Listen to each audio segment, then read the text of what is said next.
มาตะคุดมันต้นอันนี้เฮ้ยได้แปะเยิ่งบ่ปินเยิ่งเลยเนาะไหลตลอด24 ชั่วโมงน้ำนี่สะออนแต่น้ำนะแถวนี่แถวบ้านผู้โดยนี่อาหารยังนี่ระเวทจ้ะบังโอ้ยังมีอยู่บังเนาะเล่นคิวกันเฮาเปลี่ยนกันเอาหน้า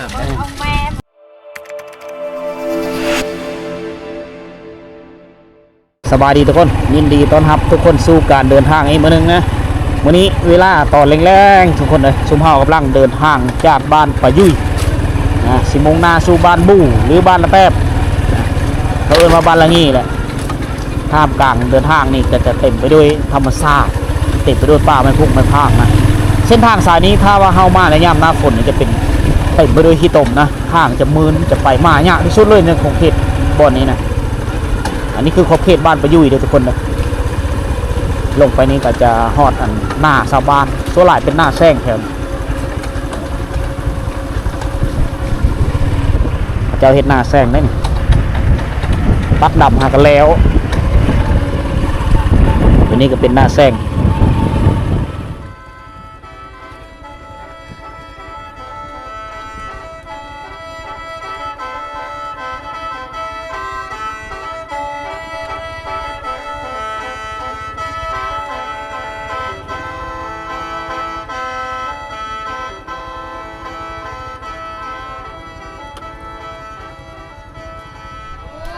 ตอนนี้เฮาอยู่ที่บ้านปะยุ่ยนะทุกคนนะว่าสิพาทุกคนเดินทางยาวฮอดบ้านบู่บ้านละเตบกะมันขำนะก็เลยฉะนั้นหนทางมันสิมืดก็เลยพาทุกคนเที่ยวเลาะชมหมู่บ้านแห่งนี้ก่อนเนาะบ้านปะยุ่ยไตอยู่เนอผู้จะเป็นบ้านปะยุ่ยเนอนะบ้านตัวเฮากายมานะเอามื้อนี้เอาบ้านปะยุ่ยไตให้ทุกคนเบิ่งก่อนแต่เป็นกำลังสิตกแล้วผมเฮาเดินทางฮอดบ้านบู่นี่น่าจะมืดทางให้แล้วบ่ยังเนาะ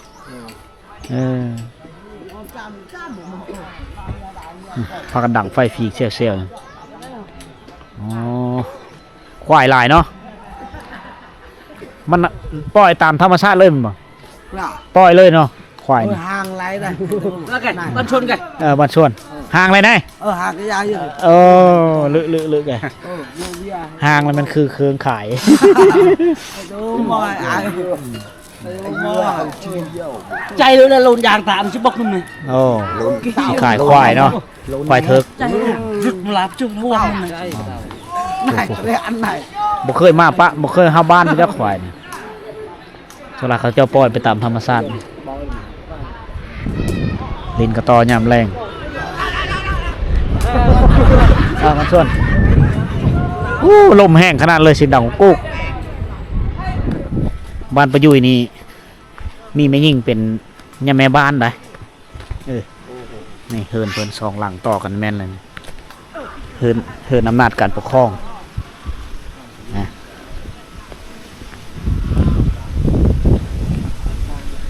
บ้านชวน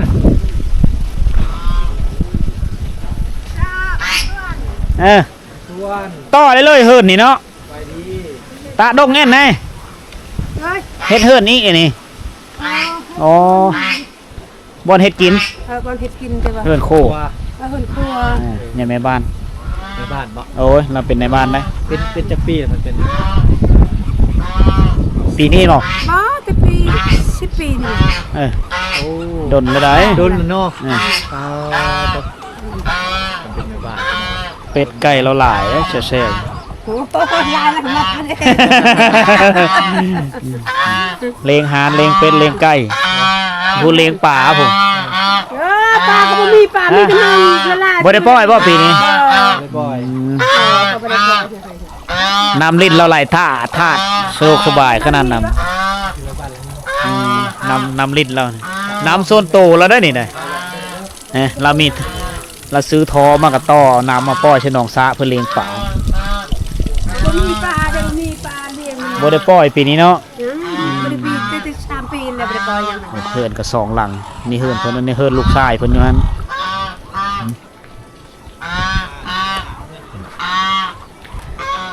ดำให้ดำหน้าเลยเนาะดำหน้าแล้วโอ้หน้าก็ติดตีนบ้านเลยหน้าเป็นน้องใหม่ อันนี้แหละครอบครัวเขาเอิ้นว่าเศรษฐกิจพอเพียงน้ำนี่ไหลตลอด24ชั่วโมงเลยอันนี้เขาเจ้าปลูกแปลงกับคุมบ่มในเมื่อก่อนเลยเป็นคุมบ่มต่อมาละคุดแปลงเอาอันนี้เฮิรนแม่บ้านเพิ่นแม่ผู้ใหญ่บ้านนะแม่ผู้ใหญ่บ้านเพิ่นก็เฮ็ดเฮิรนโคมานี้กำลังปลูกแปลงเอาสุดหลายเขาเจ้าตัดเอาไม้ยางบ่งอันนี้จะเป็นไม้ยางบ่งนี่อันนี้มีหูบรรลุปืนชนิดเลยบุอันนี้รุ่นนี้แหละยิงย่นในยุคสงครามตอนนี้เอามาเฮ็ดหน้าทังตีเล็กปังปังเท่าเต้มันส่วนแต่ละจูเนี่ยมาตะคุดมันต้นอันนี้เฮ้ยได้แปะบอกจ้าเอาเมื่อให้หมูบ่เลยเมื่อจูตะปีพวงมันจูตะปีพวงมันต้นมาแต่สวนมาแต่คุดมันต้นเอาเมื่อหนึ่งกินเมื่อสู้หลานกินอยู่เฮือนมาเลยพูดโอ้ลูกหลานในบ้านมาเจ้าแคมติดตั้งเฮ้ยบ้านเยิ่งหมดอินเยิ่งเลยเนาะด้านแล้วด้านใช่แล้วอ๋อเป็นทางสวนแคมโอ้แคมมีปลูกเองเนาะแคมปลูกเองเลยพาสามโด่งในคลองเพิ่นเบื้องนี้นี่อันโตทุกคนเห็นคือศูนย์การเฮียนฮูซุ่มซ่นนะในช่วงปี2013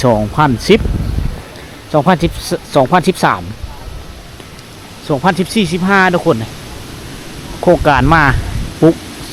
ปลุกสร้างศูนย์เฮียนฮูซุ่มซ่นเฮอบ้านปะยุยนะตั้งแต่ช่วงคอยเฮ็ดเวอยู่จุดชุมละโกก็เคยได้มาโฮมงานอยู่นี่ตอนนี้เพิ่งกับกลายเป็นห้องการในบ้านแล้วติดโทรโคงไว้นี่ตอนนั้นก็เป็นเฮือนชาวบ้านกำลังปลุกสร้างใหม่บ้านปะยุยนี่เป็นบ้านกว้าง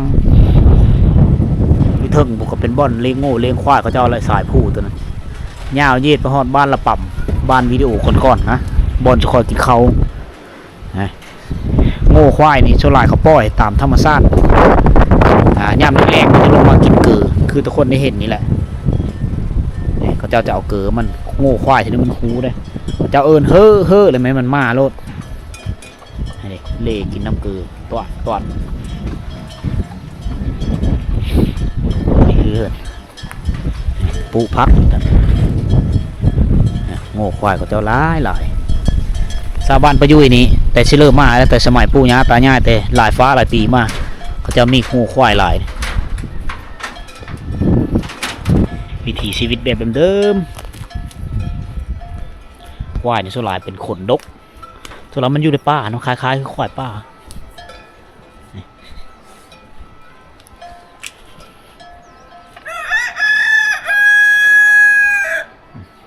บรรยากาศดีตอนแรงบ้านมันยังเงียบหน่อยนึงทุกคนเลยเขาเอิ้นว่าบ้านชนบทนี่ยักแนวนี้ได้ส่วนหลักก็เป็นย่ำเสาจะได้เห็นเขาเจ้าต่ำเข้าเขามาย่ำแรงนี่จะเงียบนึ่งมาผู้คนก็ไปหาอยู่หากินเฮาป่าเฮาดงนี่ไม่ทันมาแต่หากินนะกำลังเริ่มทยอยมาเพราะว่าเขาเจ้ามาเมืดเลยเต็มไปด้วยโซนกาแฟด้วยทุกคนอยู่ลุมนี่บ้านปะยุยนี่ก็เป็นบ้านหนึ่งที่เหมาะสมดินเหมาะสมสำหรับการปลูกฝังโดยเฉพาะคือปลูกกาแฟนะกาแฟตัวนี้จะเป็นกาแฟเขาเอิ้นว่ากาแฟมีดมะมันจะใหญ่ใบจะใหญ่ลำต้นจะสูงนี่กำลังเริ่มสุกเดือนหน้านี่เก็บได้นี่ผลปุของชาวบ้านหลายเต็มไปด้วยอย่างโบ่งเนี่ยกับนั้นโกมามิตัวนี้จะเป็นโกมามิกกอย่างโบ่งมาลำใหญ่บ้านนี้เขาจะเอาปุฝังหลายนะป่ากาแฟเต็มลงไปหอดผู้หลุมเขาจะมีมาบานจะเอาทรงเสื้อหาดมามัดม่นแล้วก็เป็นมะหวานคากนอกบานตัวเนาะมะบานบ่นายบ้องไงบ้องเขาเอิ้นบ้องในแม่นมะบาน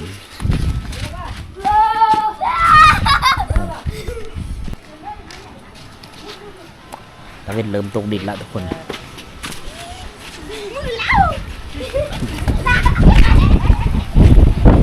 บ้องเคินมักบาท เอ้ยอากาศหนาวอ่ะทางนี้จะเป็นน้ำลิ้นเบิ่งพาทุกคนไปเบิ่งน้ำลิ้นก่อนโซนนี้จะตักอยู่นี่ส่วนหลายเป็นน้ำเพิ่นน้ำมันเลยน้ำโซนตู่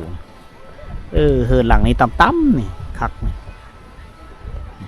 น้ำลิ้นเขาเจ้าใสนี่เขาเจ้าจะโต่งชะมอไว้ไหลตลอด24 ชั่วโมงน้ำนี่สะออนแต่น้ำนะแถวนี่แถวบ้านผู้โดยนี่น้ำลิ้นที่ต่อมาจากผู้มันจะใสเย็นอย่างนี้ตลอดเขาเจ้าจะใส่น้ำนี่แหละนะนอกจากเหลือใสแล้วเขาจะก็ปล่อยลงไปคุมบ่มนี่มันก็ปล่อยลงไปเฮือหน้าก็ล่อเลี้ยงเข้าหน้าแซงทุกคนเขาเจ้าจะไม่ได้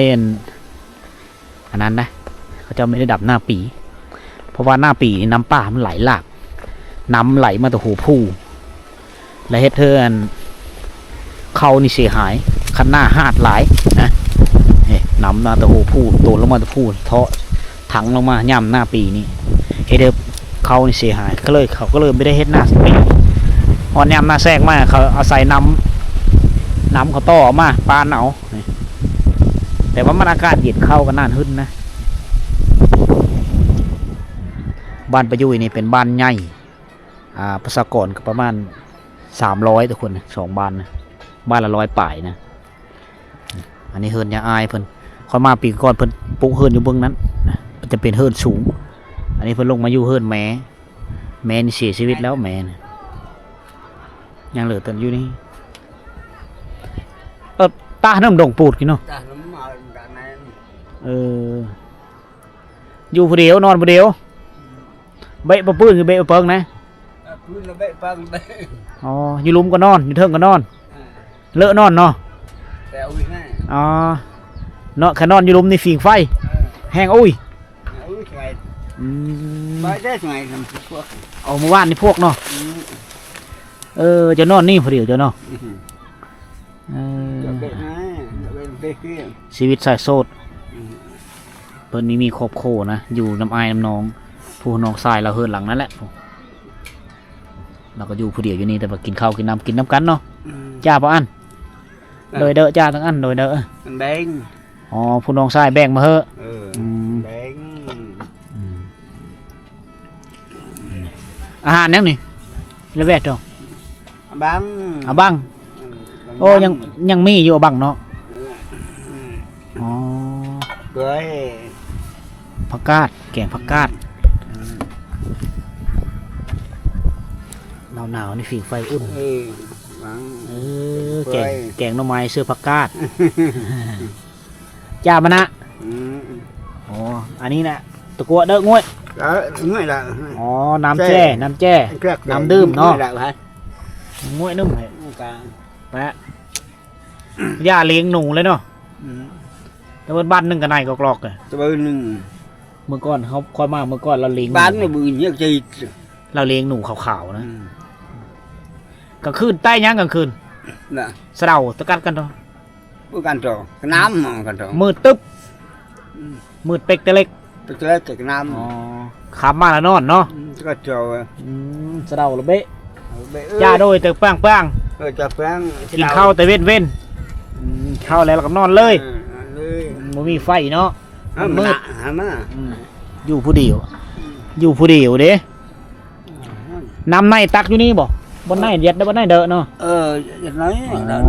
บอกเขาเจ้าตักน้ำพุ่นได้บอกเขาเจ้าอาบน้ำพุ่นแหละทุกคนนะ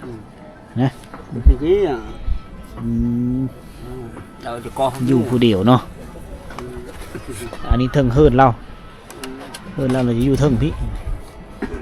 มีผ้าห่มผ้าไปเลยเรียบร้อยแต่ว่าอยู่ผู้เดียวเคืองโคเฮิร์นกับมีไปเลยแล้วที่แนวนี้แหละทุกคนอยู่ตามธรรมชาติโอ้ตักน้ำบ่ยัดเด้อเนาะเอาล้อชุกไปเลยไปตักเอาน้ำอยู่นี่น้ำเคยอยู่ได้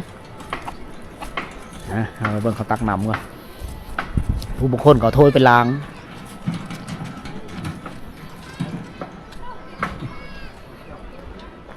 แถวนี้ธรรมชาติงามทุกคนเต็มไปด้วยผู้นี่สลับซับซ้อนไปเลยบ้านนี่ก็ยังยาวเข้าไปผู้นี้ได้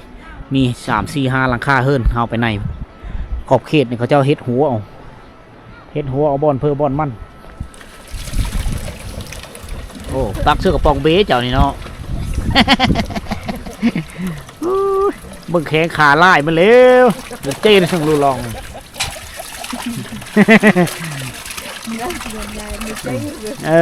หนาวเด้อเพิ่นเป็นลุงทรงขายาว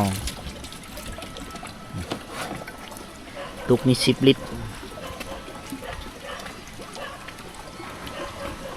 cái phòng rợ chi nó cũng mà tại giờ mình chưa chi thăng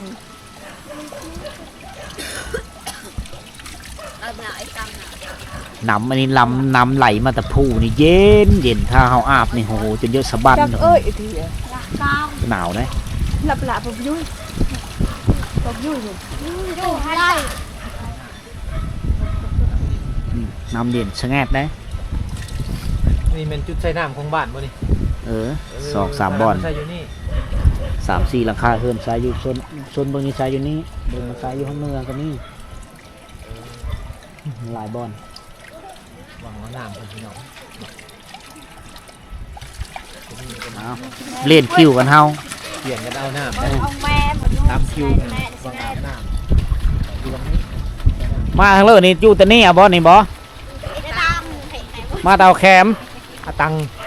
ตั้งละแคมนะ แขน ควายพร้อมเนาะเลี้ยงควายพร้อม ขักเนาะเดี๋ยวปล่อยไปพร้อม ฮะ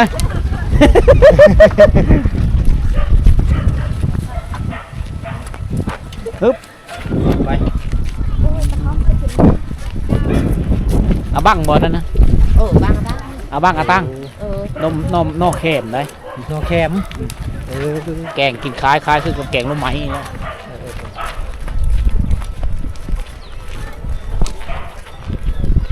วิถีชีวิตยามแรงๆผักเนาะเรียบดี là dạ một bao cho này ง่าย ไปเลยเชิญเกลือบูก็จะบู mà đi ăn tay เมียนแหละทีนึง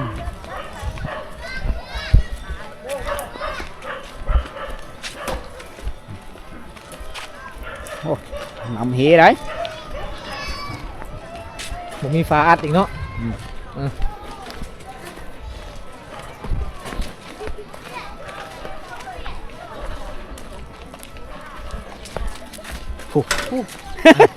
บรรทุกเสื้อล้อแล้วนะบ้านนี้ก็มีกบเผาเนาะปลูกกบเผาหลายฟ้าหลายปีบางบ้านก็มีนี่เลยขึ้นกับค่านิยมความมักของแต่ละคนมีได้ตักเสื้ออันนั้นเนาะสลายเขาตักเสื้อกับสลายเขาเจ้าตักเสื้อกระตุกเลยนำยื้อเสื้อกระตุก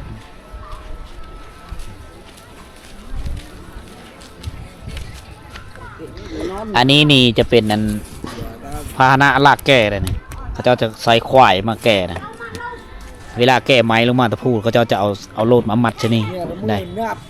แก่ลงมาแต่พูดเลยเขาเจ้าใส่ภาษาบรูเขาเอิ้นเลื่อนี่จะเป็นนั่น